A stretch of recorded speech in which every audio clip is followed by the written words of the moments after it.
All right. Welcome back to Late Afternoon Gaming. We recorded a session last week, but quite frankly, I think it went relatively poorly. So we ended up not publishing it. So hopefully this one will go a little bit better. And we'll finally be able to put something out for the first time in like 2 months. I'm trying a few slightly different things this time.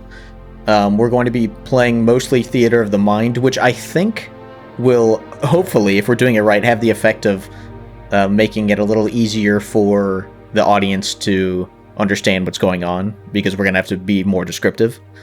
And it also has the effect of creating less work for me in preparation. I've also done a little bit less in terms of like scripting and stuff like that.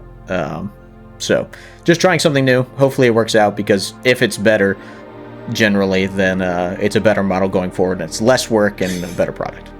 Yeah, it's nice when you try something that is like half the effort and you're like, oh, this is fantastic. I feel like that's often the case. It's like you've got this recipe that you've been using for your whole life to make something, and then you look online and there's one that's like half the ingredients and half the time, and it's like slightly better than what you've been doing. It's frustrating when you're like, I could have been doing this the whole time, but ultimately still, better than not knowing it.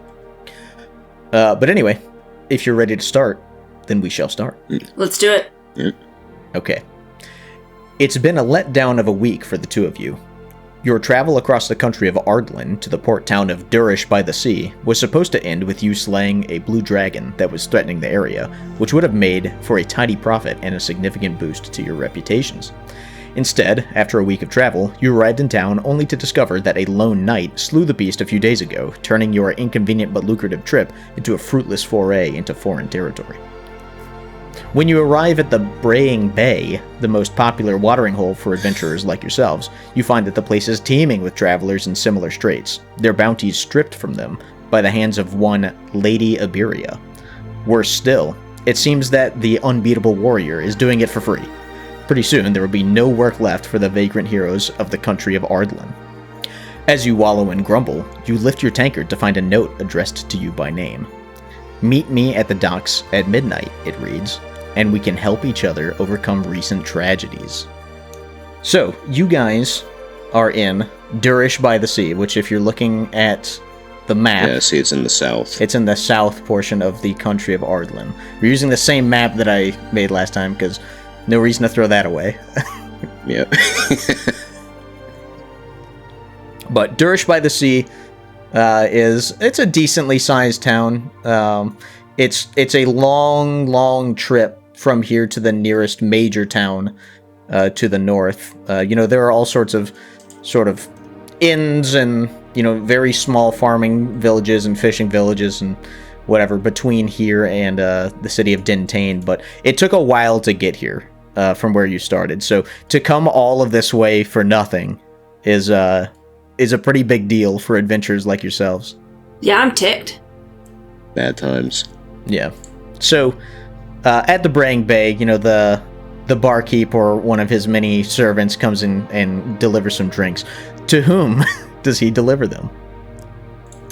To a very stocky wood elf character in like full mail, like just sitting there fully armored, looks like he's ready for a fight at any second, with a holy symbol with a big sun token on it. Oh, indeed. He's praising the sun all day, every day. It's Saint, the cleric, just a very dour looking individual, he's not usually in a good mood, and now he's in a particularly bad mood just because he came all this way and he doesn't seem like he's getting anything out of it. He's not super optimistic about this hidden message that he got, but he'll drink his sorrows away and then follow up with the message, and maybe he can salvage something from this little trip of his. Is he fully armed and armored sitting at the bar? Because yes. in case a quest comes up, he can run out the door immediately and accomplish it. Yeah, it's really like the Braying Bay, I think you said, is full of adventurers. They're probably all, some variety of battle ready, but not many of them are fully equipped and just hanging out. And so I'm sure he gets a lot of sideways looks, like, what is this guy doing? Mm-hmm. But he doesn't mind. He's a bit of a loner, so he doesn't need other people to approve. He just needs to do his own thing. Except for his partner in crime, who is Amara. So Amara is a half-elf, and with Saint's stockiness, it's like the opposite. So she's like tall and like really lanky, and is the counterbalance to his like sourness, because somebody has to like have fun every once in a while, and so like although right now she's pretty bummed that whoever this person is keeps like stealing out their good times. And so, she's ready for, to go check out this note, but, she's in relatively, like, not very, like, flashy clothes, like, just, nothing, she definitely doesn't look all decked out. She has, like, some daggers, like, hidden around stuff, different stuff, but, from a just random onlooker, she's just in, like, regular, like, light, armor kind of stuff, nothing crazy. And at this point probably has had several or a couple or several beers, and is like ready to like go throw hands and get into a fight. Yeah. On the one hand, Rawl, the proprietor of the Braying Bay, is like, pretty happy about how many drinks are getting ordered tonight, because that's good business. However, this being a favorite haunt of adventurers, that money's going to dry up if no one's getting any work, and that's a concern of his for sure. Now I gotta ask, is what was it, Amara? Yeah. Is it like she's just genuinely like her predisposition is to be happy, or is it like a very like deliberate sort of toxic positivity thing that you have going on? I wasn't gonna do that, but that sounds kind of fun. I think it's a pretty okay, yeah. I've not heard of toxic positivity before. I'm sure you know exactly what I'm talking about, though. I have an inkling. Like, nothing's ever bad. Nobody ever has any right to complain about anything.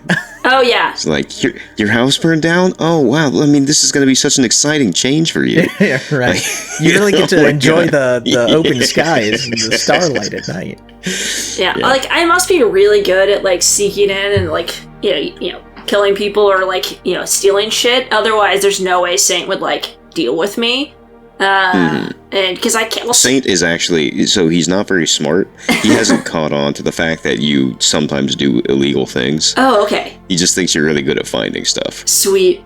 Yeah. She's just got the world's best luck. Like whatever we need, she's something really like she always good at all this. She just stumbles and finds it. Yeah. Perfect. Okay. Well, it's evening turning to night, and the Braying Bay is, becoming a little rowdy. As some of these disgruntled adventurers are, sort of wallowing in their sadness over failing to, accomplish or to be able to support themselves, execute their livelihood. There's a lot of grumbling, which turns into shouting and rage about about this kind of knight errant who. It's kind of unheard of in these lands. Like, no one does anything for free.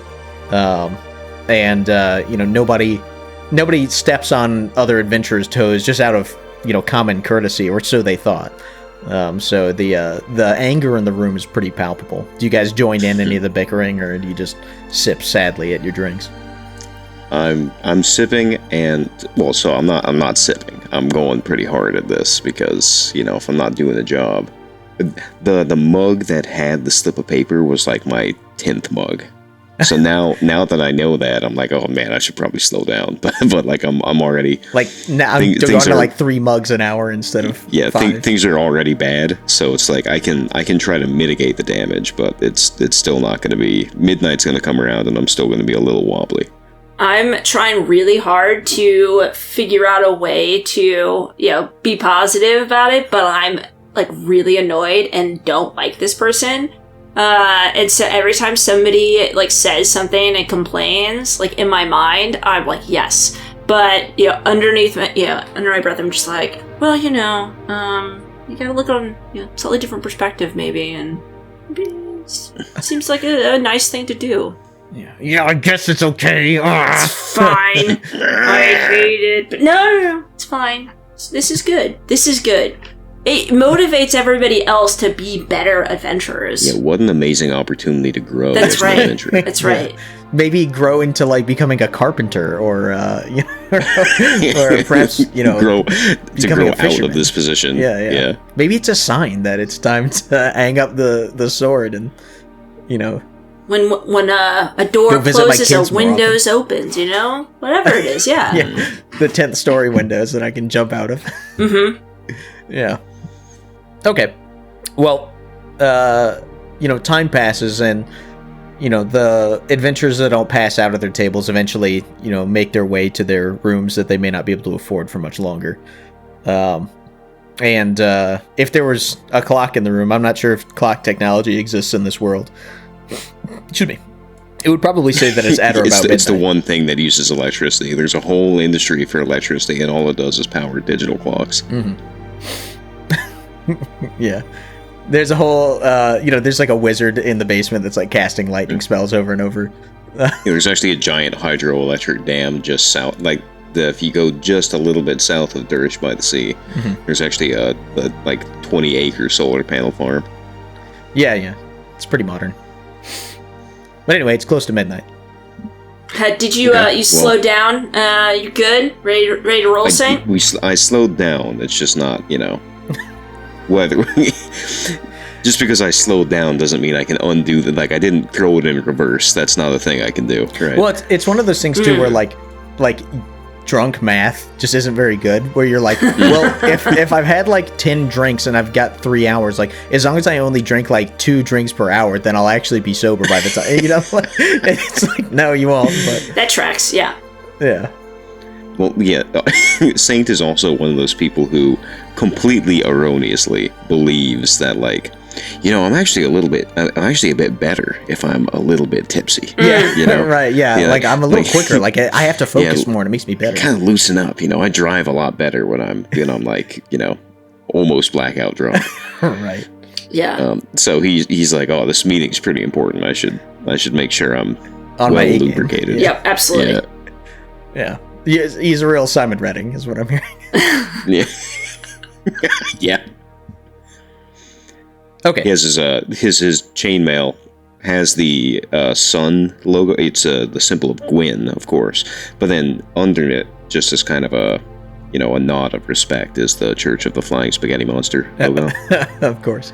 He's truly the embodiment of all the best characteristics and qualities of those two characters. Yep. Okay. So you make your way to the docks. It's raining. It's early springtime right now, which means Durish by the sea, which, zooming out on my map, is on the west coast of the Cape of Wonder. Tends to see a lot of pretty heavy rain and storms around this time of year, and tonight is no exception. So the Bring Bay is not very far from the docks and piers, but it's a pretty miserable walk all the same. It's pretty cold too, so all in all, your mood should be quite good by the time you get there. Yep. It being midnight, the docks are not, entirely empty, but there's not that many people walking around.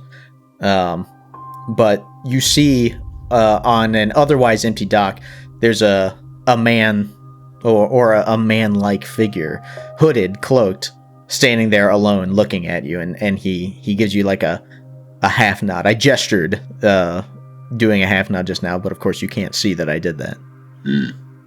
All right, I will saunter up confidently. Say, "Hello, good sir. I assume this was your breath stinks. Your note." Yeah, you can he actually smelled me before he saw me. It's like, I assume this is your note. He's speaking like Snort Cartgage. Yeah. Yeah, I've got my Chick-fil-A with me. Yeah. Yeah. Amara's behind him and just kind of watching, just in case she needs to jump in, but otherwise lets him go for it. Mm-hmm. And he says, Amara and Saint, correct? Oh, yeah. He says, I understand that you've had a tough time in your the short time that you've been here in Durish by the Sea. Is that right? I like to think of it as how the work's dried up. New opportunities for improvement. Yeah, that's very admirable. I would like to present you with an opportunity in light of that perspective. Fabulous! I can't wait. Okay. You've heard of... Who are you? We'll get to that. You've heard of Lady Iberia? Yeah, she's the one that's really fucking me over right now. He just gets really angry. And he goes, okay, yeah, so I think you can appreciate the impact she's having on a lot of people. It's not just you. She's causing problems for a lot of people. And I represent a collective of people who believe that this problem is going to get worse, not better. So, I have a proposition for you. One that could be very profitable. I want you to kill Lady Iberia. Oh. Profit and murder? My favorite things. Do we know, like, anything about her? No, not much. She has appeared recently. We're not even sure if she's from Ardlin. She's been kind of making her way across the country, doing all sorts of things, and it's got a lot of people very scared. Nobody knows why she's doing it. No one knows where she came from. No one knows anything about her. But there's a large contingent of people who consider her to be a threat to a lot of important things, let's say. Oh. Come again? I say, so not just profit. Not just profit, no. A lot of important. I'm counting each of my coins individually. It's a lot of important things. Does this interest you? Okay. Yeah, well, I mean... Yes, obviously. You're right that it's a problem. I believe that, the light can only exist as a counterpart to shadow, and she's kind of eliminating a lot of the shadow, so we should eliminate her. And he, slowly nods, Tracks. Sure. This is a righteous task that you have given us. Absolutely, goes, yeah, totes. Most assuredly, yeah. Okay, so for full disclosure, the group that I represent is offering this task to not just yourself, but a number of other people who have been affected. However, between the two of you and me, I suspect that your odds will probably be better. Oh, yeah, I'm sure you didn't say that to anyone else. And why would I? So that, all cards are on the table. There is a 10,000 gold signing bonus for this. Okay. Cool. And amazing. Upon completion, there will be a further 40,000 gold that you get as commission.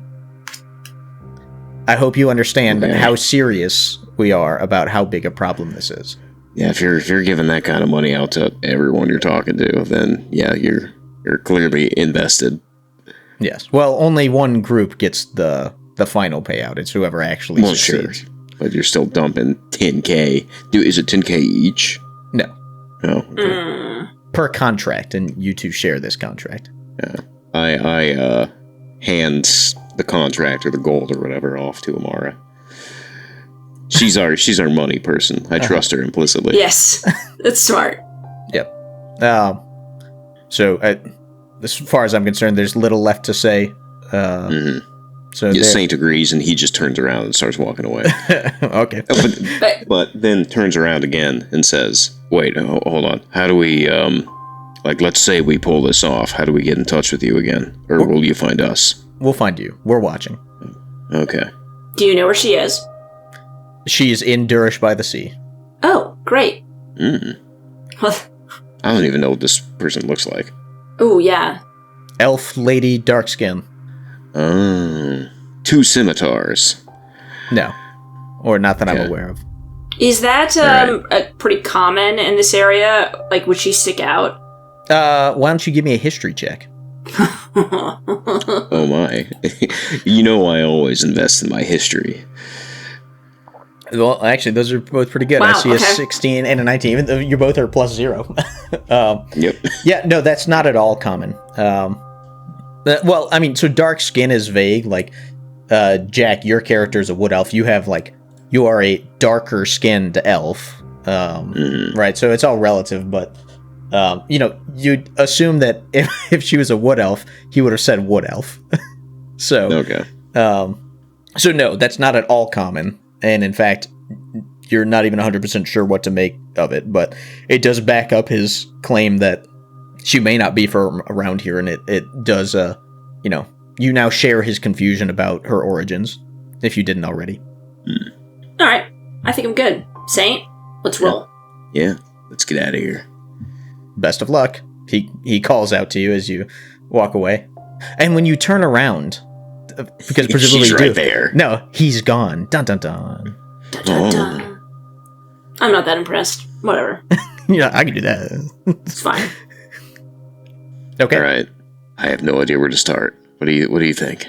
Why don't we just go back to where she is? Wait, I mean, if we do that, then this would be easy. We can't. I don't know how to find her. Let's she's just find endorsed her. by the sea. That's the town you're currently in. Okay. It is like 1 in the morning. So You know what? You know what? I have a plan. Ooh, okay. We'll just, if she's taking all the jobs, we'll just put out a job.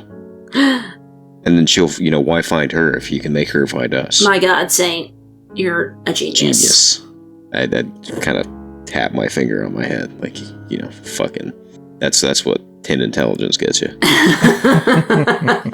it's average for adventurers, Middle of the road, baby. Yeah, this is good. What kind of quest do we want to try to lure her in with? She already did a dragon, so we know that she takes dragons. Let's just say that we heard reports of a dragon, and the quest will be to come get more information from us, and then we can set up, like, we'll have a meeting place, and we can put traps. Oh, traps?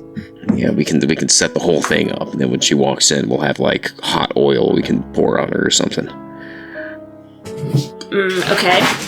I mean, if she killed the dragon, that may not work, but I like where your head's at. We're gonna build one of those, like, drop pits that Jesse and James do in Pokemon all the time. Yeah, that's perfect. That Ash always falls for. I mean, it's probably going to be the exact same thing with her. So how many times do you think Ash Ketchum snapped his legs from falling into those pits? Minimum. They're pretty deep every time. As I recall, he never gets hurt. So yeah, that's true. He just lets his dog only fighting his slaves. Yeah. Animals get hurt for him. But I think this is a good plan. We'll put out the quest is to come to us to get more info. We'll be able to set up a spot, and we'll be able to prepare the spot in advance. Set the stage, if you will. Yep. Where do we want this spot to be? Yeah, that's going to be... We need it to be out of the way enough that we can do preps, but close enough to the town that it's not weird. Yeah, if we're asking for help, it should be somewhere that, either we are renting or, living or something, maybe. Otherwise, Yeah, so, if we've been in the area for a bit, do we know if there's, Durish by the Sea doesn't look like a huge place anyway, but are there sort of outskirts that are a little less populated? Yeah, there absolutely are. So, Durish by the Sea is one of the bigger settlements in Ardlin. Again... not labeled on the map are many of the kind of just crossroads towns or inns on the side of the road or whatever. Durish is a relatively large population, probably somewhere 10 to 15,000. Okay. So yeah, by close to the ports and the docks and everything, because it's primarily a fishing and port city. There's a lot of more dense housing and residential and business areas, but then spreading out from there, it gets a little more sparse until you get to more of the farmland out to the west and south. Okay, so yeah, we'll I guess sort of find and possibly take over a little property on the outskirts and get that set up. for a little welcoming committee. Yeah. But we'll have to figure out why she has to come to us instead of, like, just meeting, like, in a tavern or something. So... Well, that's obvious. We got her by the dragon. Oh. Okay. We're laid up. Got it. Okay. I'm tracking. That way it'll even lower her guard, you know? Yeah. I mean, being decked It's out an in your absolutely full perfect plan armor... with no downsides. Yeah, is absolutely not going to tip her off at all. So... Yeah, I'm just laying there in pristine armor. Yeah. Like, oh, yes. You know, you gotta take pride in your gear, okay? And you know, you cleaned it up and you put it back all together, okay? And so when you're back in tip-top shape, you'll be ready to go. So that makes perfect sense. I think you're good. You're onto something, Saint. I like this. I think this is going to be good. 100%. How All about let's go get some sleep, eat a good breakfast, and then we'll go find a spot to set up our trap. I think that's a good idea. Mm-hmm. All right, we're going back to the Brang Bay. Okay. All right. I have some flavor text for the Brang Bay that I didn't read before. So, Good. The tavern is a short walk from the docks and piers of Durish by the sea and is a favorite destination for visitors of the town, be they seafarer or landlubber. The bottom floor sports a massive sitting and dining area, which accommodates nearly 100 patrons in the evening. A large painting on the north wall of the establishment depicts the sacrificing of a noble horse at the founding of the city, its aghast expression in the work, no doubt the inspiration for the establishment's name. A small plaque on the wall beside the work of art describes the scene as an offering to Hatterbur, an old god who represented the changing of seasons. Behind the bar stands an unassuming man by the name of Rawl, whose chief concern at the moment is that the adventurers failing to collect on their contracts will result in bounced checks and unpaid tabs. That's all. Sounds like a pretty depressing painting to have in your bar. Yeah, I mean... Is what it is, I guess. Whatever. Yeah, so Right. the place is, there are a couple, like, passed out adventurers, but by and large, it's mostly just the cleanup crew, kind of, like, giving you the half nod as you come back in. And they observe as you, like, track mud and water in. Yep. And as I pass by the bar, I grab, like, a full bottle of whiskey. Like, oh no, boy. I'm going to take this up with me. Do you, like, leave a silver on the counter or anything? Yeah, put it on my tab. I'm going to be pretty flush soon. the like 12-year-old kid sweeping the floor, like, rolls his eyes. Yeah. As you like tries to, like, swipe it off the counter, I, like, grab it and, like, put it back, and be like, no.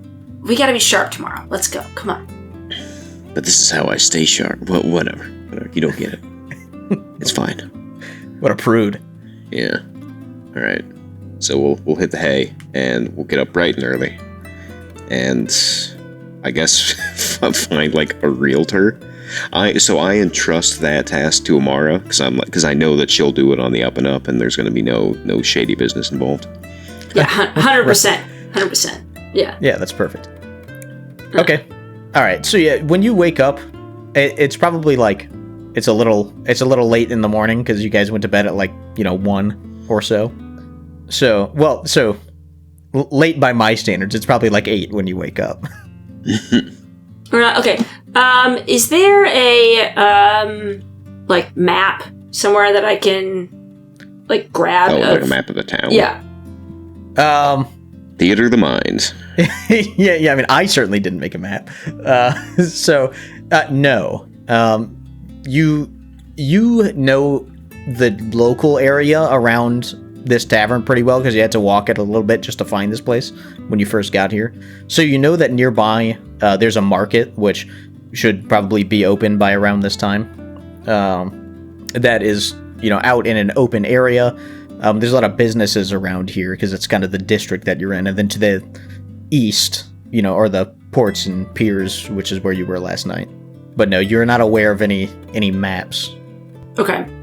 Because we're going to be looking for something ideally that has got either some rafters or places that we could kind of have one person talking when the other person sneaks around, or I don't know, maybe some kind of barn.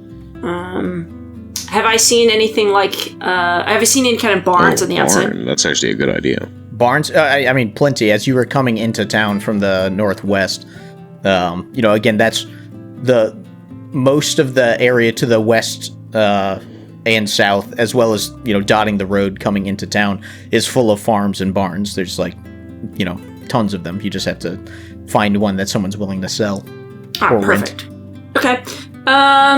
So I'm gonna go towards those, and I'm gonna look for either somebody that looks very desperate or very puny and weak that I can threaten. So often they go hand in hand. Yeah. He's well fed and sturdy, but desperate as well. But he looks terrified. Yeah. So what's your plan? You're just going door to door, knocking on them and looking for someone weak? So I'm gonna Is that your opening line? Hey, are you weak and desperate right now? No. How susceptible to death do you feel like you are? I am going to go basically be like a door to door salesman, selling something. Selling the opportunity to not have a barn anymore. Yeah, right. And or a service or something, I don't know. And just chit chat them up for a little bit. And while I'm talking to them, I'm gonna have Saint sneak around to the rest of it to see if there's other people. I'm involved. You're involved in this. Okay. Yeah, you're involved. Good. You're coming with me. You don't have to speak. You just need to go walk around. And I feel like these roles are the opposite of what they should be. Yeah, the thief is gonna, talk to people about the good word, and then the cleric is gonna sneak around and investigate everything. The cleric in the full plate armor is gonna go stealth mode. I mean, you're welcome to go talk about, the Lady of Light or whatever, if you would like to go spread the word. Yeah, I'll be the face in this operation. Much better. So the first one that you come to, not that far outside of kind of the more bustling part of town, a man answers the door. He's sturdy looking, probably mid-40s. Says, "Hello, can I help you?" I praise the sun and hold the stance for slightly longer than he's about to start talking and ask what I'm doing. And sir, is everything all right? And I say, have you heard about our Lord and Savior, Gwyn, the Lord of Cinder? No. Well, then, what the fuck are you doing with your life? And I start going off on the tear. This is what's wrong with your generation. I don't know how old this guy is, but I'm gonna attack his generation. Be like, you guys. He starts closing the door. All right, I stick my foot in the door. Sir, I'm going to ask you to leave.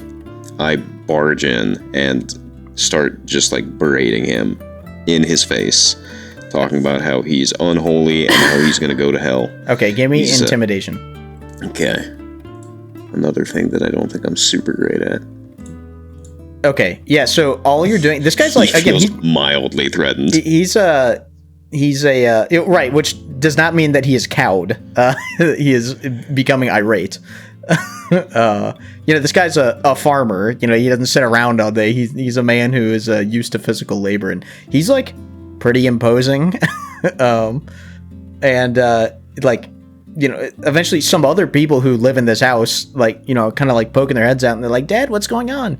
And he's getting ready to toss you bodily from this place. Try it, bitch. He does. Okay. Can I make a check for this, or? Yeah. We'll just do grappling. Okay, so what's that? A strength? Just a strength check, right? So, it's acrobatics or athletics. Oh, that's pretty good. Oh, okay. Acrobatics. We'll go with the first one. Yeah, he fails. So he's not able to kind of get a hold of you and wrestle you, but he is clearly trying to bodily evict you from his house. The only way that you can save your soul is by leaving this place and not coming back for 3 days. No questions asked. Okay, he's gonna go grab a poker from the fireplace. How many other people are in the house? It's like 20 children. Yeah, I mean, Daddy. it's unclear. It's not like the biggest house in the world, but it's where are you at? Where's Amara? So, as before he went and knocked on the door, I went around the back and looked for a separate entrance and tried to like kind of look into any of the windows or anything to see if I could get a feel for who else is in the house. Yeah, so it's tough to tell whether there's like exactly how many people, but there's definitely activity here, and it's a farm, so like this guy is not living alone. He's almost certainly got a family, the next generation of farmers. And Saint is also realizing that this probably probably they should acquire their trap environment in a non-violent way, because right now this guy's probably going to put a quest out to evict us if we take up this chick's probably going to know that we're not on the up and up.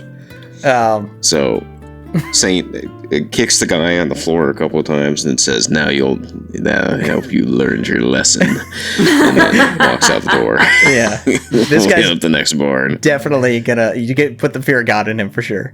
Yeah. I toss a holy symbol on him and say, like, take care of yourself. I like watch as you do this. I'm like, okay, yeah, we're gonna go to the next one. And so I like kind of sneak back around. Yeah.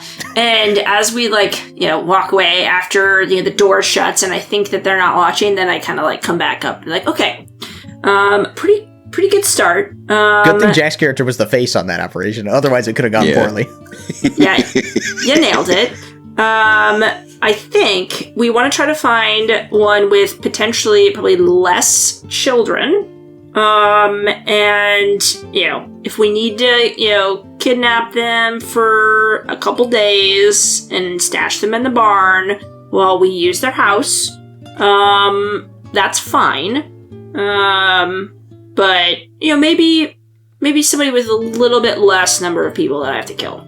I think that's a good plan. Mm-hmm. Mm-hmm. All right, we'll go directly next door, or within viewing distance of the place that we were just at. And then I push you, and be like, no, we got to go a little bit farther down the road. Yeah, okay. Well, and it's farming area, so next door is like a mile down the road. 1 acre plot. Okay, that's fine. We can go next door then. Yeah. Because surrounding all of these like barns and farmhouses is farmland, the area that they work. So, the next house over is, or the next collection of houses or whatever is going to be down the road quite a bit. But yeah, you're quickly, able to make your way to the next one. This house is a little bigger, and it's got more like smaller like sheds and barns and like all sorts of different like buildings, silos, whatever. This looks like it's a bit of a bigger farming operation than the one you just left. Okay. All right. I'll go up and I'll knock on the door. And so I do the same kind of thing where I'm gonna go around the outside, and look in to see if I can get a feel for the situation while he's talking. Okay. And a woman in like a kind of peasant garb answers the door. It's like I assume you went to like the big main house. Mm-hmm. Yeah. She answers the door and she says, good morning, sir. Can I help you? Saint strikes a pose and says, all will be well. Congratulations, young lady. You've been pre-approved for a loan for your next house. And I drop 3 gold coins into her hand. And I say, this is but the first of many installments that you can get. You won the lottery. I don't know if you remember entering it, but if you take your entire family and leave for Dintain today, there's 30 gold waiting for you. And congratulations is a really big day, but you have to act now, because if you're not there in 3 days, it all goes away. And she just looks really confused. Yep, I walk away. I provide no explanation. I just leave. And okay, she closes the door. Nailed it. Now I wait for her to inevitably leave.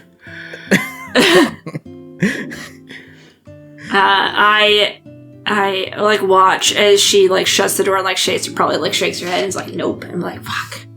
If you're watching her like from somewhere else, like she's just like, huh? Like she like did not understand a word he was saying. So close though. That was good. I like that attempt. I think that we're evolving to a solution that's going to work flawlessly. 100%, yeah. Oh, and I'm bummed. This dude, I handed her 3 gold and said Dintain and like a bunch of mumbo jumbo, and then just turned around She and know left. what Dintain is. It's like the closest town. Well, yeah, that's the part she understood. She didn't understand what you were trying to say with the rest of it. She didn't understand that she'd been pre-approved for an auto loan. What's the lottery? Yeah, she might not even know how to read, so it's entirely possible that she has no idea how. I go up and knock on the door again. She answers, and then as soon as she sees it's you, she says, "Mr. Ernska," and then like a more refined-looking gentleman, who's perhaps in his early 50s, mid 50s, something like that, comes to the door and says, "Hey, sir. Can I help you?" Hey, do you know what a lottery is? Yes. Okay, well, you won one. I told this chick about it, but she didn't seem like she got the message. So, if you go to Dintain in the next 3 days, you have to take your whole family with you. But you can collect a 30 gold lottery that your family has won. It's like a new government program or something. Or something. I'm just a messenger. They didn't give me the details. They just gave me the first down payment. I gave her 3 gold. He smiles and gives you a slight bow and says, "Message received. Thank you so much." And he closes the door. I scream through the door and say, "You better leave." Okay. You hear as the door latches shut. How many people do Why is this not working? How many people do I see in this house? Or do I think are in this house? So looking in here, you see more like the last place looked like it was like a single family, farm where it was that family owns this land or works this land or whatever. This seems like it is like the master's house, who he probably owns more land, and the smaller houses that surround it are the many people who work the different kind of facets of the farm. This seems like it's more like servants, and perhaps his own family that lives in this house, and then presumably the rest of the houses are inhabited by the rest of the people who collectively work this whole area. It's too many people. All right, Saint, here's what we need to do. We need to find a single family farm, and ideally with somebody who doesn't have 10 children. It's a good start, yeah. And then we get them to go leave. You should go get your gold back. Actually, no. No, I think that's a lost cause. Yeah, let's just leave it. Besides, we're going to be flush soon. I mean, you're flush right now. Rich. That's true. We got the 10K. Yeah, but let's see. Wait, I mean, we could just actually bribe them. That's true. That might be easier. What's the average, annual income for a farmer? Probably less than 3 gold. No, I think it's like 1 gold.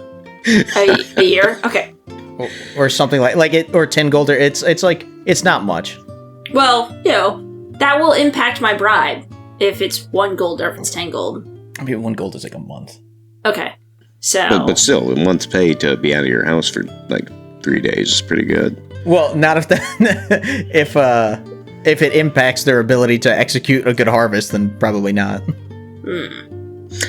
So, if somebody has just like a barn that they're not actively living in, and we just say, "Hey, we want to rent out your barn for like living accommodations for a week," and that's it, and they don't have to leave or anything, we're using the barn, that would probably be fine. Well, okay, we're gonna end up killing somebody in this barn, which they're probably not gonna be jazzed about. And 2, they're probably gonna be confused on why we are putting out an advertisement for this person to come find us in this barn. So we probably tell them about it. Well, I mean, assuming that they are like go into town and they hear about some of this, like they'd probably be like, "Wait, why is this person coming to my farm?" We may need more than a week to get the word out to have her come to us. Maybe just buy their farm. Yeah, that's true. We have enough money that we can probably just buy a place. You're right. And yeah, so let's go to the next smallest, like the smallest farm that we can see. That's the one we're gonna go to. Okay, so you're looking for specifically a very small farm that has a barn. Yeah. Okay.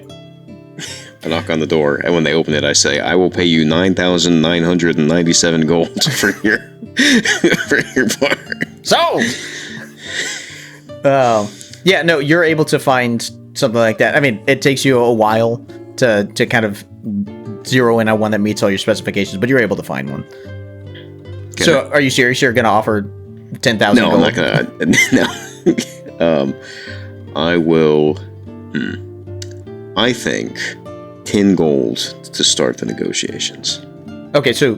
Scene. You walk up to a small house next to a barn, and you knock on the door, and a young girl answers. She's probably like 12. Hello, young lady. Hello? Are your parents in? And she looks at you, and you look terrifying to her because she's just a simple farm girl. And she says, "I'll go find Dad." And then she like closes the door. You hear the back door open, and she's like screaming like, "Daddy, Daddy!" Like, "It's a scary man." A couple minutes later, coming from the field, in the rain, you see a man come up and says, "Can I help you?" Yeah, you can. I'm looking to get into the farming business. I was hoping to because it seems very glamorous. Okay. And I was hoping to just buy your farm. Okay. How does 10 gold sound? What, are you serious? Yeah. No. Okay. How about 30? How much do you think would be a reasonable price? You're serious? You want to buy my farm? Yeah. Okay. And he like kind of stands there and he's thinking about it. Like, this isn't something that he just has a canned response for. He doesn't think about this a lot. No. His family has been living on this farm for generations, no doubt. Fuck your family. And he's like, I'd have to... And he's like doing like... his fingers are moving in the air as he's like trying to like carry the one and all this stuff. And he's like, 2,000 gold? 2,000 gold? Are you kidding? Well, that's ridiculous. I'd have to either buy a new farm somewhere or, figure out a new way to provide for my entire family. That won't be easy. I'll consult Amara. So, what do you think? Yeah, it's fine. And okay. I just pull it out and be like, here you go. Can you 2,000 gold. Can you vacate Be today? out by sunset. Yes, honey. And he like takes the gold and like he's running off and this like princely sum that he's been provided for his shitty farm. Yeah, and yeah, within like, if you're like overseeing this, within like 2 hours, they leave half their stuff behind. Who needs it? Saint has noticed over the years that if he vocally hints that he wants something, more often than not, Amara will show up later just having it somehow. He doesn't really know how that works. But he's like, man, it's nice. You're discovering the hassles of legitimate procurement. Yeah. He's like, it'd be nice if we could get that money back at some point, though. And then, so he comes around, and before they leave, he says, sir, can I please get your name? No. I need to let the town hall know who owns the farm now. Yes, the name's Shaint. Shaint? Yes. Okay. All right, Mr. Shaint, I'll let town hall know. It's all yours. Excellent. And he hands you the key, and they start marching off towards town. Wait, so it was the dad, a kid, and mom? Is that it? Oh, no, there were many, many kids of varying ages. Like, yeah. Hey, what's your name? Shaint. Also Shaint. Huckle. Buckle? Buckle? Huckle. And this is my wife, Barry. No, that would be so. Okay. All right. All right, Huckle. Yeah, but no, it's him, his wife, and there's, I don't know, like a dozen kids, ranging from like, you know, an actual baby that the wife and mother is carrying to like, you know, full-grown adults. All right. It's a farm. This is how farms work. And I give them the name of the tavern in town and recommend that they, stay the night there on their way out. They like listen and nod. They've lived in the Durish by the Sea area for their entire lives, and they know the place much better than you do. Well, it was, we just stayed there. It's quite nice. I don't know if you've been there recently or like stayed in the accommodations there. Highly recommend. Yeah, their winter menu is to die for. Mm-hmm. Okay. Thank you. And then they start walking off down the road to Durish by the Sea. All right. I gaze after them hungrily, thinking about this 2,000 gold that's walking away from me. That you handed to them. Yes. Okay. No, Amara handed it to him. Well, good distinction. Okay. Yeah. So, yeah, you two are now the proud owner. What was the mission? Kill somebody. What have you guys done? Yeah. Bought a farm. Buy a farm. This is step one. All right. So now we're gonna set the place up. Tripwires, shotgun traps, boiling oil specifically. The Saint really wants that to be part of the plan. Yeah, he's desperate to okay. Yeah, so I'm gonna go do a survey of our newly purchased property to see what we're working with here. Okay, so obviously, you know, the barn smells heavily of manure. And animals. It's full of, this looks like they've got a bunch of cows. There's about a dozen of them in this barn that they've got. It's full of hay and things like that. All the cows are hanging out there because apparently they weren't let out yet this morning. And then the house itself, it's pretty small. It's one story, and there's like, you know, kind of bunks and racks. Like it's pretty dense in terms of like sleeping accommodations. There's a simple kitchen. There's an outhouse in the back, and then there's lots and lots of, you know, acres, or, you know, you don't, in the rush to get out of there, they didn't tell you exactly how much of the land that you've actually just purchased, but, you know, there's lots of tilled earth that looks like they recently sowed, you know, quite a bit of stuff out there, but not much has really grown yet. And it being the beginning of spring. Okay. And the barn itself, is there like a loft? Yeah. Okay. It looks like they use it for storage of various, infrequently used implements. You know, there's a lot of, you know, rakes and stuff like that. Okay. Sacks of grain and various other things like that. Okay. The cows moo at you expectantly. I ignore them. Okay. Excellent. I think that the barn is probably going to be the right place for the ambush. Now we should figure out how to get this person to show up over at the barn instead of at the house. Just make sure that that the request has their, I don't know, just tell her to meet us at the barn. Maybe you are like a guest that I'm letting stay in the barn, or vice versa. And, you know, you can't stay in the house.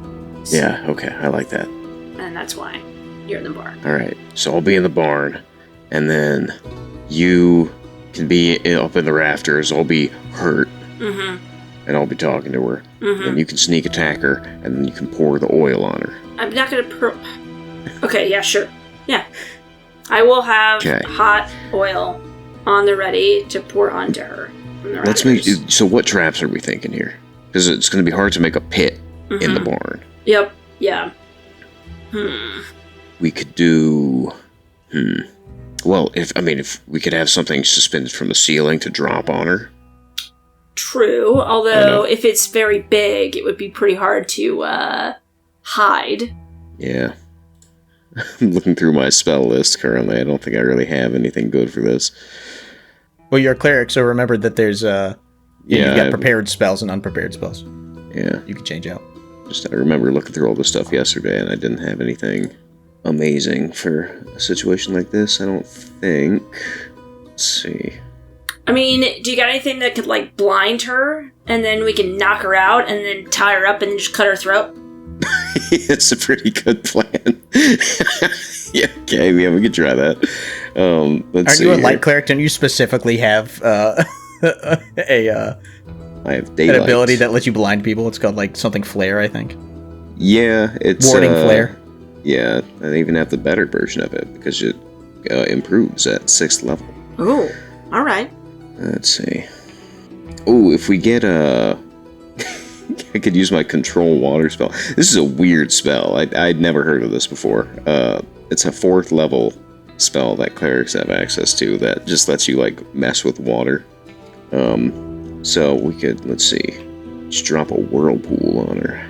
I don't think that's gonna help. I don't think that's a very good idea. Alright, whatever. I think that step 1 is make sure that you have, like, a spot in the rafters so you can hide in, so you can sneak attack. Yep. And then I can, because if she's near me, I can distract her. And then I can try to flare her so that she has a harder time attacking us. And then I can just set her on fire with... I got a bunch of spells for setting people on fire. As long as you don't set the barn and us on fire, yes. What with all the hay and Yeah, the dry that's timber and everything else. Well, I guess as long as you've got a way to get out. Yeah. Like, look around at the... Is there any kind of way to exit from the loft? There's windows up there. And then there's like a main big door that looks like the animals, the cow go in and out of, and then there's cows, excuse me. And then there's a person door at the back as well. Ooh, okay. How about we do this? So, let's set up the barn and then you catch it on fire with her trapped inside it. Oh, we could, like, collapse the barn on her. Well, as long as you shut the door and she can't get out, then, yeah, it eventually will collapse on her. Okay, I think this is a really good plan. Yeah. So I'm gonna rig up something so I can go out the window. You got a zip line set up. I was thinking more just like a rope that I could climb down, but a zip line would also be sick. Famously non-flammable. Well, I don't need it to be non-flammable forever. I need to be non-flammable for the few, seconds or a minute that it takes me to get down. Yeah, well, and worst case scenario, you're falling like 10 feet. It's not going to kill you anyway. Yeah. Maybe I'll, like, have some hay. Just move some hay down because you shovel it out into, like, out the window. So, I'll, Yes, a hay bale right outside a barn would not look out of place. Yeah, so I'm gonna... Man, I'm doing a lot of manual labor. I'm gonna go, move I should ask the farmers to do this before they left, God. What were we thinking? Basically set it up so that if I need to jump out into the hay, I can. And then set the rest of the barn on the inside to make it as flammable as humanly possible. Okay, yeah, I mean, that's easy. Done. Sweet. Okay, so what's the next step in you guys' Let's this chick be, like, immune to fire damage. Okay, so we will put out a request. We'll swing by. I don't know if the, like, quest board is at the tavern or what, but presumably we would know because we've been in town for a bit.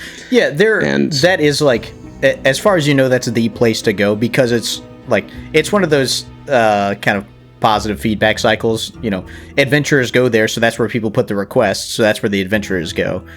And so, like, it's a stable system, I guess, so maybe not a positive feedback loop. It's a negative feedback loop, actually. Alright.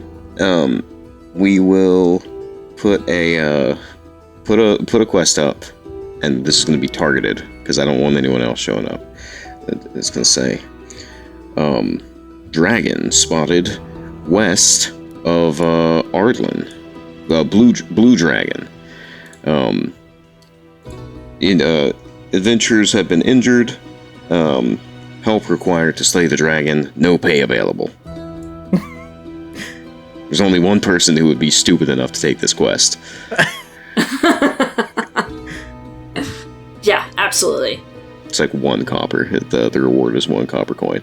Okay, so you guys are marching back into town, and so when you get back to the tavern, so it's probably like mid-afternoon, after you guys have spent all morning trying to find a place. You finally got the place after they left, and then setting it up to whatever degree, and then walking back into town. So it's probably mid-afternoon at this point, and the tavern seems once again pretty full of adventurers who continue to look a bit down on their luck, and the notice board is empty at the moment.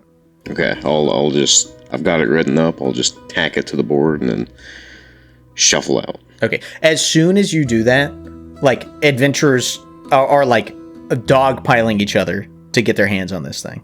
Oh, well, I bet they read it and they become significantly less excited. Perhaps.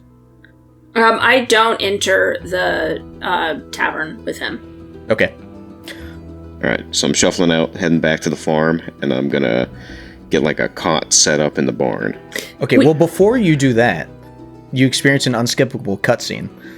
Very good. So when you guys, when you're moving back from the tavern to your new home, which, one, you haven't bought any boiling oil material, so I don't know how you're going to execute that plan anyway. Yeah, the boiling oil thing is kind of that's a dream, but I'm not seeing a good way to execute on it. Yeah, well, you get a little lost, trying to navigate your way, but you end up in the market square. This is a good thing. Situated in a large square in the center of downtown Durish, the market is abustle with activity. Stalls and storefronts are positively glittering with fresh foods and trinkets. While the adventurers of the area might have been suffering for lack of business, the cleanup that Iberia has been conducting has clearly been a boon to the commoners of Durish by the Sea. As you glance around, you see a woman walking down the street, and your eyes are immediately drawn to her. She's tall for an elf, with dark skin and black hair, her eyes curiously devoid of color. I'm going to throw a picture of her up right now. Boom. Ooh. Ooh la la. Her arms and armor don't seem too remarkable on looking at them, but you can tell there's some serious magic to them even at this distance. While the people in the market cheer for her as she passes, they give her an exceptionally wide berth as she walks through. It seems like people have started to recognize her.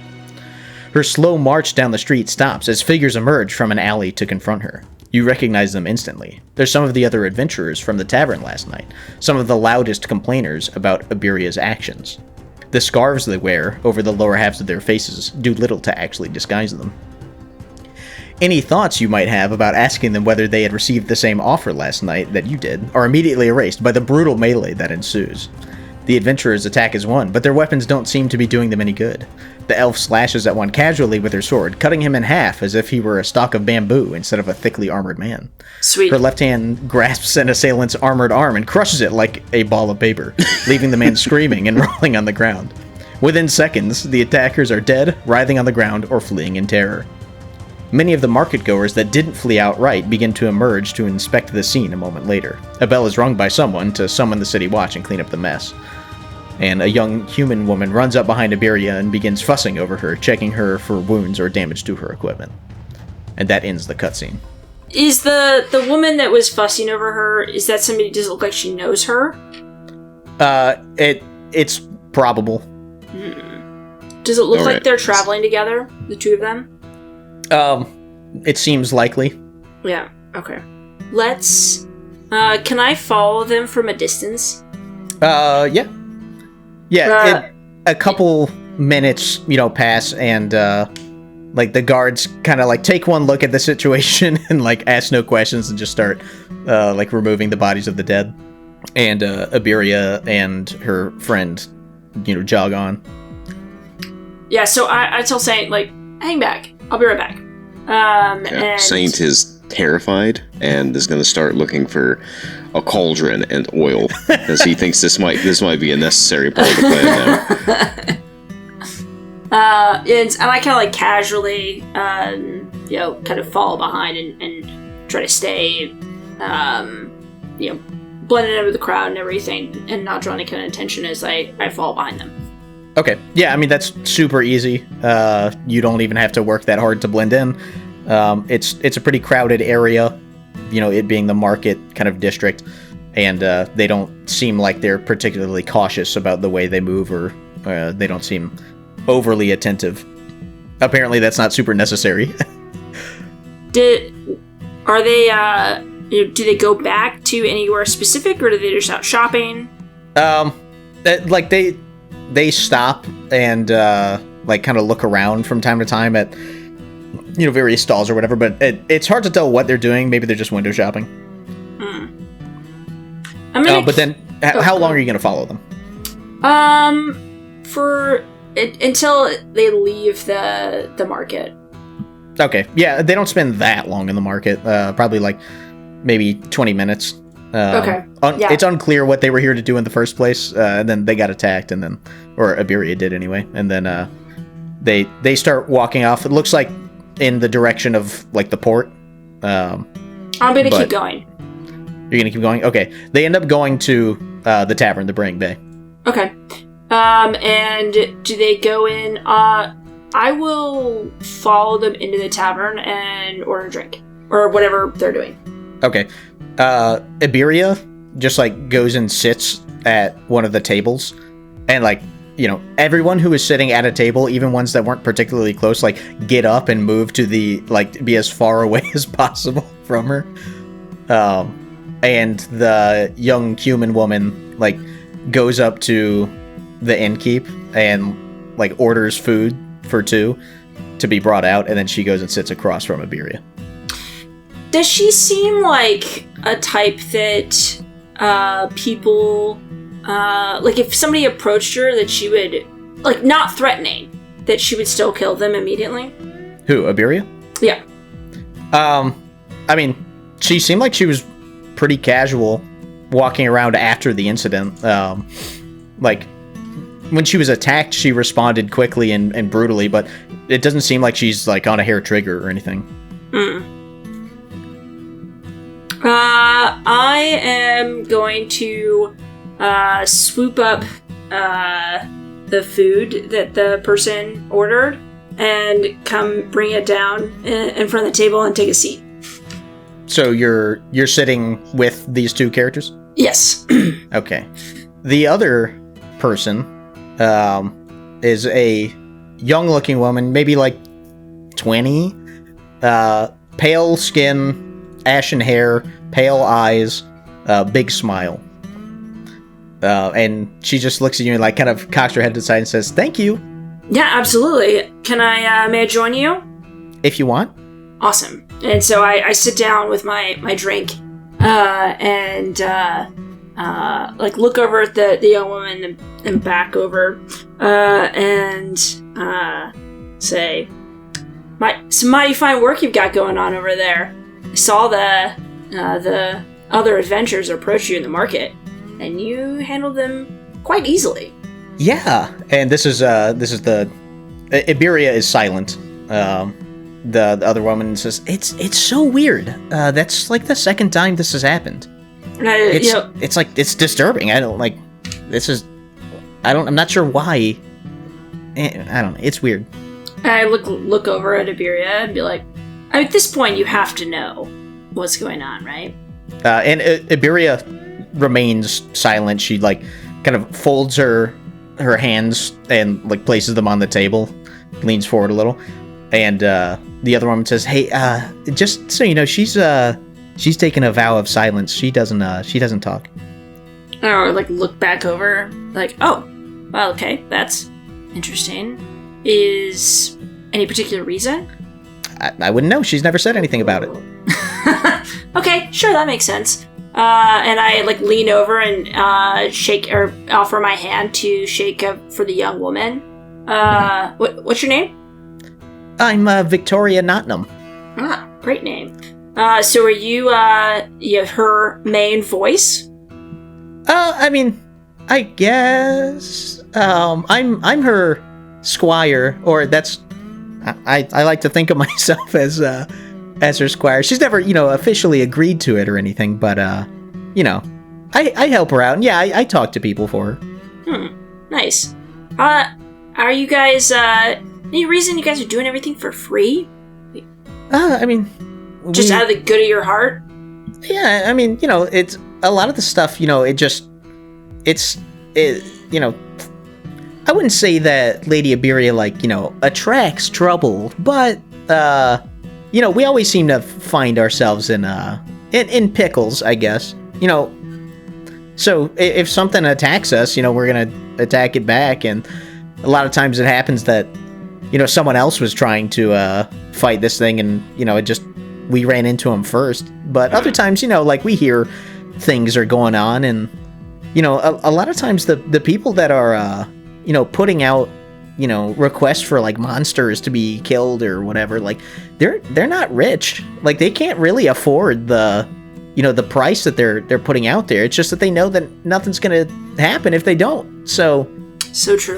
So true. If we can do it, and we're not rich or anything, but we don't need the money. We don't need much. So if we can do it and save them some coin, then everybody wins. Doing God's work. Well, I don't know about that. I saw recently there's rumors of another dragon out there. Really?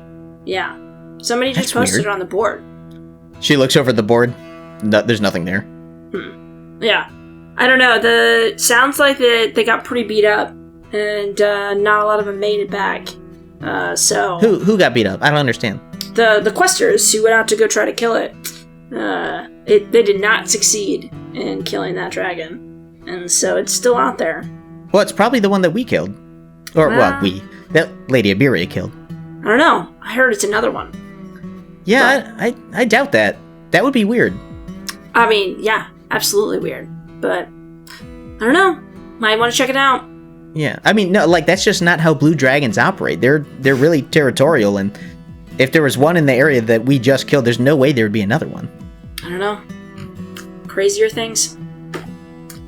Alright, well, I'm heading out. See ya. Okay, nice to meet you. What was your name? I'm sorry, I didn't even ask. Malice.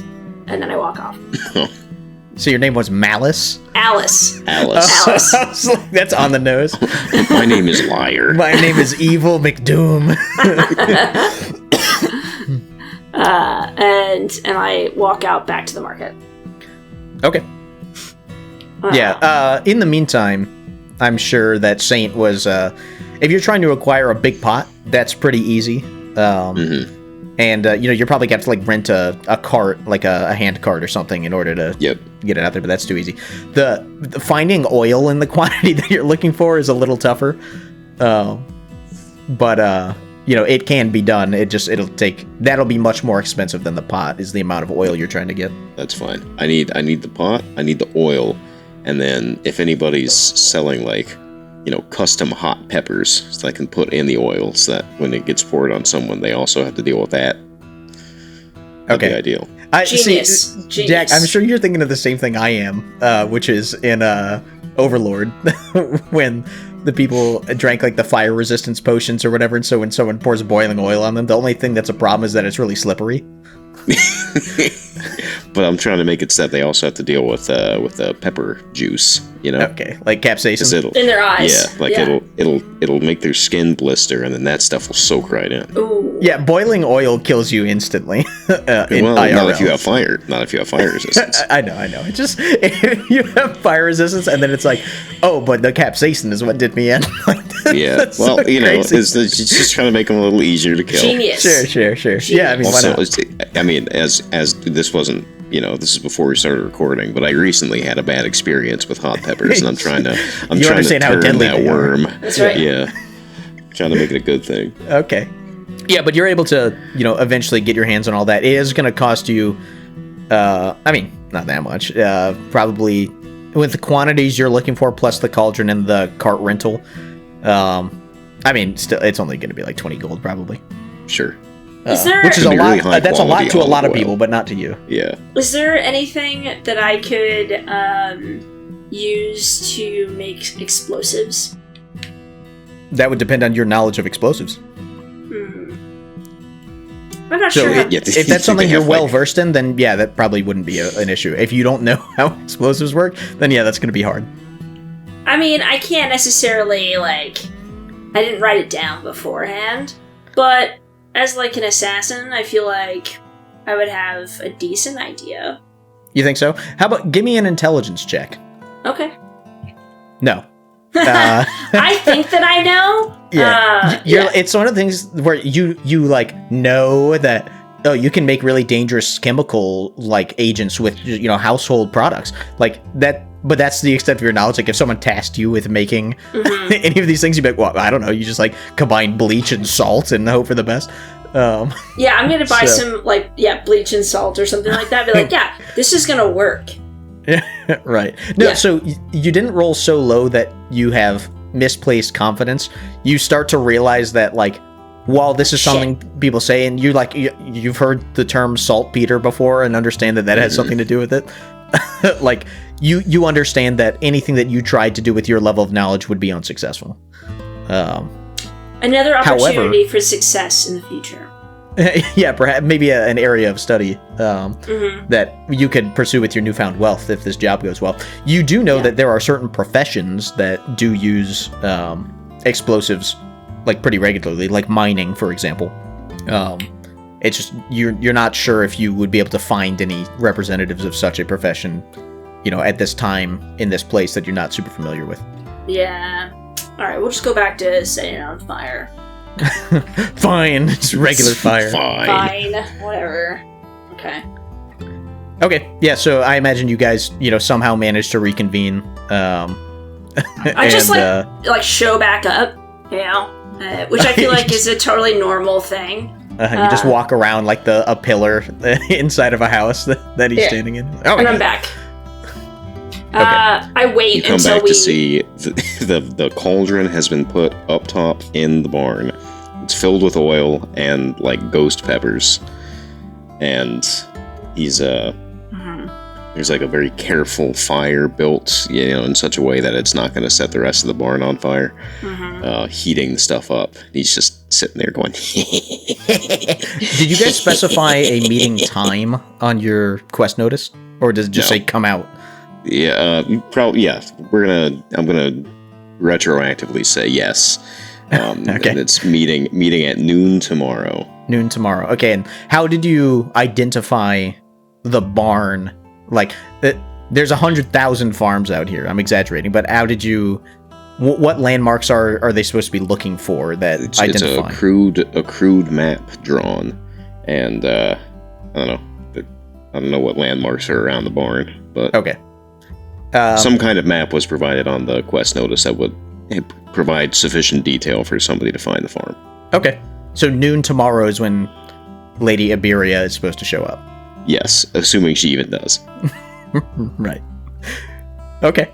Okay, so I'm looking at this setup where you've got the cauldron up in the loft. And I'm kind of like looking at it, trying to figure out. So you want to like the tricky part is going to be setting it up so that it can be tilted. Because obviously you don't. I mean, I guess you could also just drop the entire cauldron on her, and then you get the bludgeoning damage as well. That might actually be better.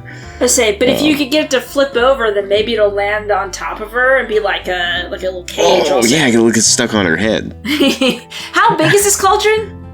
Large. It's like a witch's brew. Yeah, cauldron. I was picturing something like the size of like half a bathtub. Yeah.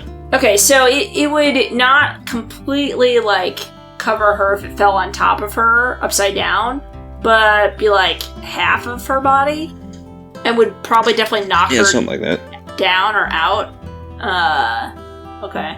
Okay. So how do you propose flipping this over onto her? You need some big oven mitts for that. Yeah, well, I think it's gonna be, we heat the thing up, and then it just needs to be on a long board that like extends pretty far back, and you can pick up the one end and just kind of lever it to tilt it off the edge, Okay. Seems like it should work. Yeah, it's just gonna be a question of, can we position her exactly where she needs to be below? Like, hey, can you stand on that X when you talk to me, please? Well, so how do we know for sure? Like, if you have like a lever, right, and I like jump down on the other side of it, so it pops the thing and flips it over. like without doing it once? Like, are we sure that that's actually gonna like work? Hard to test without damaging the floor, unfortunately. Or the cauldron, probably. Yeah, but it should be fine. It's a big cast iron thing. It's probably gonna be fine no matter what happens. Okay, so do you think that this is gonna be that I am big enough to be able to like force the lever down to be able to flip it? Yeah, no, what's the phrase? With a long enough lever, I can move the world. Yeah. Yeah.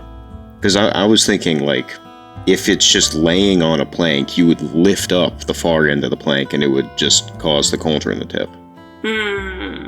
Yeah, I mean, you can do some quick testing of that, and you find that that's not terribly difficult. Okay. And how quickly do I think that I can, basically go from like lifting to and flipping? Like pretty quick? 1 combat round. Okay. Okay. Assuming that you were already in position, and like ready to do it, then yeah, it wouldn't take that long. Okay, so if we miss, right, and it's over. as soon as I throw this thing, if we miss, how do we play it cool, like we weren't trying to? Oh my gosh, somebody's attacking us. We need to trap her in this barn. How are you going to get out? Let me look at my spell list here. Well, because you should blind her, then I'll flip the thing. Do that. So the blinding thing mechanically just gives her disadvantage on the next attack. I guess in terms of like role playing, I guess we could like leave it up to Shepard, but maybe it could just make her less environmentally aware for a moment. Yeah, if you're successful in blinding her, then yeah, we can adjudicate that. But that seems like if it would work, then it would be like an optimal thing to do in virtually any situation. Yeah. Okay. Oh, well, hold on. I have a spell called Blindness and Deafness. You can blind or deafen a foe. Okay. It's a saving throw. Okay. I'm sure she's horrible at those. Yeah, I'm sure. Okay, let's see. That's an option. Trying to see if I have anything that gives me like immunity to fire damage. No, you wouldn't even be resistant to it unless you're a tiefling or something, but you're a wood elf. Yeah. So. No, yeah, I was hoping for a spell that would give me something temporary. But what does resistance do? Isn't that a cantrip? Yeah, it's not as effective as it gives you a D4 to add to a saving throw or something. Oh, okay. I've never used it, so. Water walk, banishment. Let's see. Wait, banishment is one of those that if you succeed, they go for like, 2 rounds and then they come back? I think it's a minute. 60 seconds, yeah. I mean, that could be enough time that if she pops back into where she was, that would be enough time to be able to leave, shut the door, lock it, and have it set on fire. That's a really good idea. If you're really counting on her, banishment, you would a charisma saving throw. She doesn't seem very charismatic. I mean, for sure. If you don't talk, yeah. I don't know how I feel about that one, but I am noticing that I don't have a ton of options. Oh, here's an idea. Okay. This is stupid. This is idiotic, but hear me out. Okay. I got a crazy idea. I have a spell called Stone Shape. Okay. You touch a stone object of medium size or smaller, or a section of stone no more than 5 feet in any dimension, and form it into any shape that suits your purpose. So, for example, you could shape a large rock into a weapon, idol, or coffer, or make a small passage through a wall as long as the wall is less than 5 feet thick. So, if we just have I don't know what justification we would have, but if there's a large stone near me when we're having this conversation, as you dump the oil, I can turn it into like a blast wall for me so that it doesn't hit me.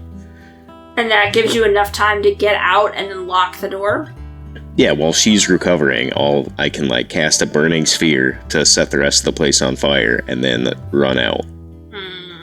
And this is good because there's no saving throw for her. I'm just manipulating a rock. Okay. So, we're gonna blind her, then I'm gonna throw the cauldron, then you're gonna do a stone thing. Yeah, to make it so none of the oil hits me. Okay. And then, while she's reeling, I'll put a burning sphere out and make sure she's super on fire, and then I'll book it and lock her in. Okay. There's a lot of moving parts to this plan, which is normally a good thing. The more complicated it is, the higher chance of success. Okay. And as soon as I, throw this cauldron, I am going to, jump out the window itself. Well, I guess I can, make sure it hits her or something. But as soon as the barn catches on fire, I'm gonna leave out the window and go to the outside. Okay. I'd forgotten to, I wasn't looking at the foundry at all, because I was looking at my character sheet, and I just saw the picture of this, incredibly chipper woman. Oh, yeah, Victoria Nottingham. Yeah, she's got lovely makeup. Yeah. She takes her job as squire very seriously. She's gotta look good, always. Yeah, well, much like Jack's character is the face of your operation, she's the face of theirs, so, she's got to play the part. That's right. Yeah. Okay. This is totally fine. Okay, there's 2 entrances to this barn, or there's just one? There's the big door that the cows go through, and then there's, and presumably the humans, and then there's a smaller man-sized door at the back. Okay, so we need to be able to shut the big doors quickly. Are they 2 doors that open out? How do those open? They open. It's like standard barn doors. They roll to the sides. They're on rollers. Okay. And is it set so that I could put something in the door to jam it so that it couldn't be opened? Yeah. No. I mean, it closes from the outside. There's a big bar. So that the cows can't use their dexterous fingers to open it from the inside. Okay. Sweet. Okay. So Alright, Zane. So, if all this goes to hell and none of this works... Big F. Big F. Let's just imagine for a second. Madness to even pretend that could possibly happen. What's the next play? Play it off as a prank. She just fucking eviscerated those dudes in one go. Didn't even bring a sweat. Probably just run. We've got the down payment. We'll just leave, and we tried. Go to another town. With new names, start a new life. Yeah. Try again somewhere else. How fast do you think she is? If this doesn't work, I don't know that we have a good other option. This is probably the best plan that we could possibly come up with. It is what it is. All right, well, I hope you're fast. I'm so sorry, man. The spots of oil, they get everywhere. Okay, cool. Oh, actually, better option. Yeah. This is, it's still stone related, but, if I can use my meld into stone spell, and so there's no splash over at this point. I just step into a rock, and none of my presence remains visible or otherwise detectable. Oh. So. But if you move, how long can you stay in there? Let's see. Partial expression changing shape. 10 minutes. Okay. Wait, okay, so if you step into the rock... sorry, duration is 8 hours. 10 minutes it's a ritual? Or is that how long it takes to cast? Casting time. 1 action plus 10 minutes. Yeah, that's ritual. So, but I... Gotcha. Okay, never mind. And you can correct me if I'm wrong, because I'm not 100% sure, but I think with rituals, you can cast them using a spell slot, and it doesn't take the additional 10 minutes. The 10 minutes is the ritual time. I want to say that that's the case. But let's go ahead and check that. So can you cast it and have it ready, and then just step on it whenever you're ready to do it? D&D ritual delay. Casting a spell. Yeah. So if you are inside the rock, would you survive the burning barn? Yes, absolutely. So, what if instead of... Oh, real quick. Certain spells have a special tag, ritual. Such a spell can be cast following the normal rules for spell casting, or the spell can be cast as a ritual. The ritual version takes 10 minutes longer, and it doesn't expend a spell slot. So, if you're casting it, whatever level spell it is, if you're not casting as a ritual, it does take the spell slot. But it would only take the one action in this case. Can I hold it, though? Can I, have it ready to go as a ritual, and then just is it like I start the ritual and then 10 minutes later, bam, it happens? Interesting. So that comes down to a question of how long can you hold a spell. So in combat, you can hold a spell for 1 round. Yeah, 6 that seconds. expends the spell slot and requires concentration. If you don't expend the spell, or your concentration is broken, you still lose the spell slot after that 1 round. So that seems to imply that you can only hold a spell without casting it when it's once you have actually cast it for 6 seconds. Okay. So I'm gonna say no. I'll just use the spell slot. Yeah. Yeah. So Right. I think then what we need to do is potentially rig up a dolly or something for you to pull something to flip the board, because I need to shut the door. Hey, I'm going to amend that real quick. I think it's probably more accurate to say you have to maintain concentration in order to do it. So yeah, I would say you can do the ritual, and then just as long as you're concentrating on it, then yes, you'd be able to hold it. But I think you'd have to maintain contact with whichever stone it is that you're trying to meld into the whole time. I'll be laying on top of the stone when she that's going to be my bed. Okay, so we'll say that's fine. You can do that as a ritual, and then it won't cost a spell slot. I'm sorry, Jesse, you were saying. No, I was just thinking we're gonna be able to shut the door, and unless she's properly distracted, we'll need to do that really quick. And so... Well, so here's the thing. You're going to want to shut the door after I've left, and she'll be distracted at that point by the boiling oil that got poured on top of her. Oh, I thought that you were going to be inside the rock during the fire. Well, I'm going to get out of the rock so I can help with the combat. I'm just in the rock to protect myself from the oil splash. I was just saying, if we succeed in setting the barn on fire, just stay inside the rock while the burn's on fire, and then once it, is done, then you leave.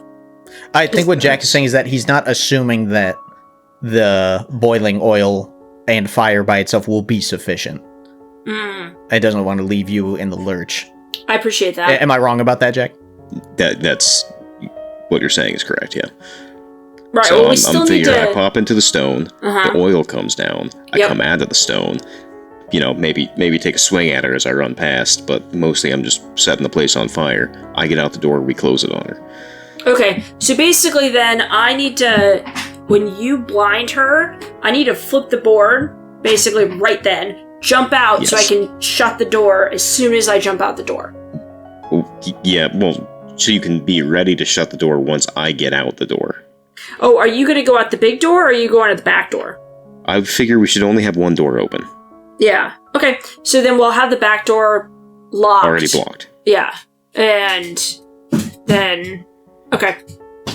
And I'll, have the door, And a simple started. deadbolt should do. Lady Iberia wouldn't be able to get out of the door. She's probably pretty weak, so, yeah. Cool. Okay. This will be fun. If only I had mold earth. Yeah, I mean, what problems It would can't actually solved be with very that useful stuff? right now. Yeah. Okay, cool. Yeah. Sweet. Okay, so you guys have until noon tomorrow, according to honest, I your don't think there are any perceived holes in this timeline, plan. in order to get ready for this. Okay, so we got the cauldron set up. And Yeah. I'm gonna say it's like sunset by now. Okay, we're gonna get the cauldron set up. We're gonna get a little fire thing set up with a base so that it doesn't set the fire isn't directly in the barn. Hold on. Why the fuck is there a cauldron on fire in the loft of a barn? She's gonna walk in and be we're gonna put the fire out before she gets there. But still, why is there a cauldron? I mean, as long as she doesn't turn around and look up. Well, put it, I don't know. When she... I don't know. I don't have a good plan for that. I'm just kind of assuming she's not going to notice it. It's not well lit up there. No, but Jack, I think what you're saying makes sense. I didn't describe the loft and the barn, but I think it is as you picture it, where a major portion of the loft is at the front of the barn, and so you can't. As you walk into the barn, if you look up, all you see is the floor of the loft. The bottom of the floor. So yeah, it would not be immediately obvious to someone walking in that there's a cauldron up there. Yeah. And the fire will be out by the time she gets there. The oil will just be... It might be oddly warm in there and smell of smoke because there's not ventilation in here. That's fine. Yeah, that's fine. That's Saint after getting attacked by that dragon. He's a little charred up. The blue dragon that doesn't breathe fire. Yeah, well, lightning is hot. Yeah. All right. I don't think additional planning is going to help because I think the plan's already perfect. So the only thing that we need is to make sure that there's like a stone thing for me to be laying on top of. It's good for my back. Yeah, as you recover. The witch doctor said that would be good for your recovery. Are you going to do anything to make you look like you're kind of beat up or anything? Yeah, what we can do is the night before, I'll just like stab myself a couple of times and get blood all over my clothes and then heal myself. Smart. Okay. Yeah. But the wounds are all under the armor, so it's hard to tell, but I am covered in blood. Got it. Okay, wait, and is there a keyword tricky phrase that you're gonna say to kick this thing off?